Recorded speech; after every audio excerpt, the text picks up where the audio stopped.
las Fuerzas Armadas de México y el gobierno del presidente López Obrador. Voy a explicar. Se contrapone el poder que se le ha entregado a los militares de la Sedena o Semar y el sacrificio que estos deben pagar cada vez que se enfrentan a los grupos criminales.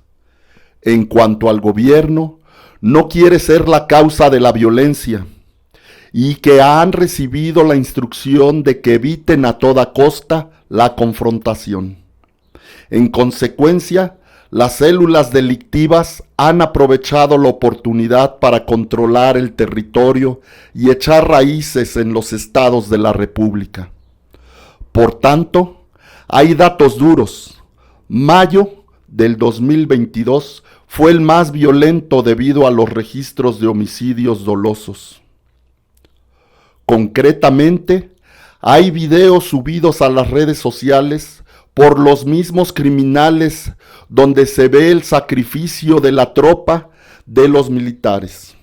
Por ejemplo, en abril, integrantes del cártel de Sinaloa exhibieron a 6 militares desarmados y colocados boca abajo, mientras una voz los maltrataba diciendo: «¿No que muy huevudos, guachitos?».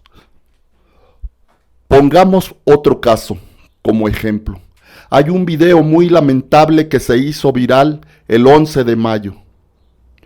Una persecución ocurrida en el municipio de Nueva Italia, Michoacán, de un convoy militar por parte de los vehículos civiles, presuntamente pertenecientes al cártel Jalisco Nueva Generación, quienes tripulantes les gritaban: «¡Lárguense a la verga!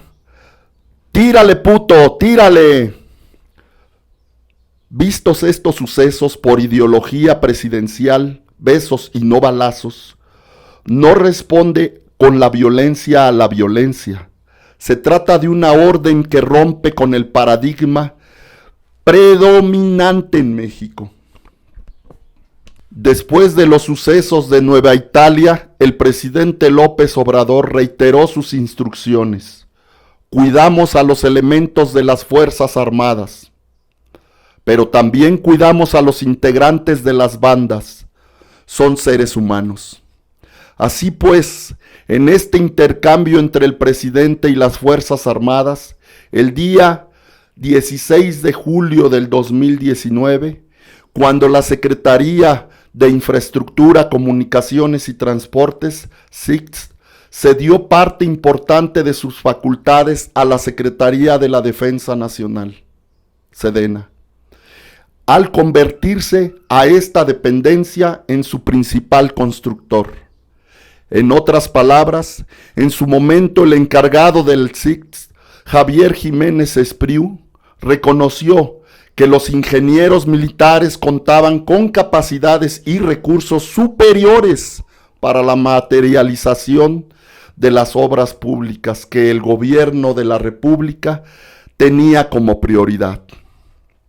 Como principales construcciones y de prioridad, el Aeropuerto Internacional Felipe Ángeles, la construcción del Tren Maya, el Aeropuerto de Tulum y las obras del Corredor Transísmico. En pocas palabras, el gobierno ha delegado recursos para la construcción de infraestructura, utilizando a las Fuerzas Armadas. De ahí que paradójicamente el secretario Jiménez Espriu renunció argumentando que era un error que se delegaran de forma excesiva estas funciones sobre los militares. Hay declaraciones de Jiménez Espriu en desacuerdo con López Obrador sobre que estos administraran los puertos y las aduanas.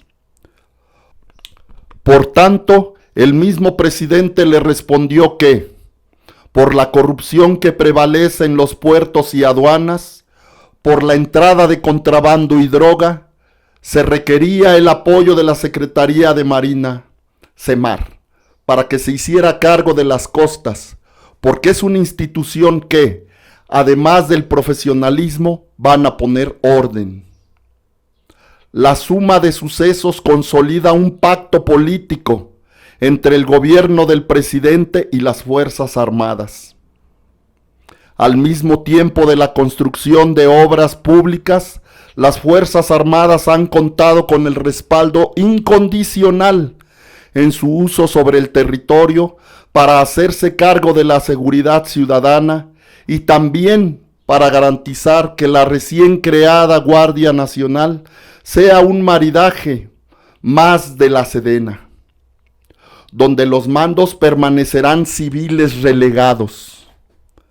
Mandos militares y marinos han conseguido vista en los medios de comunicación de todo el país. Por el contrario, todas estas prendas han estado acompañadas de una factura nada fácil de soportar: la humillación.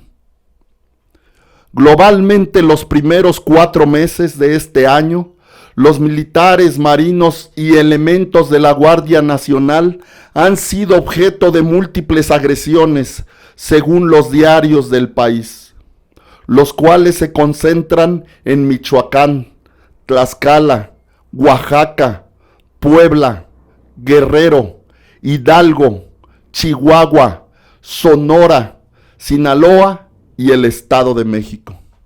En resumen, el presidente López Obrador está convencido de que la política de no agresión terminará funcionando para pacificar a las organizaciones criminales más desalmadas y violentas. No obstante, no ha convencido a los mexicanos y las mexicanas, y menos a sus aliados, de que esta estrategia vaya a tener éxito.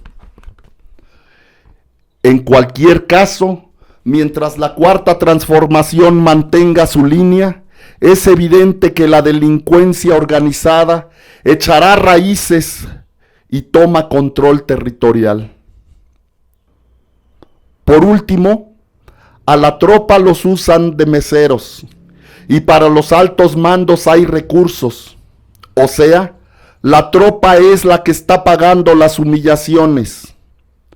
Son el hazmerreír de los delincuentes.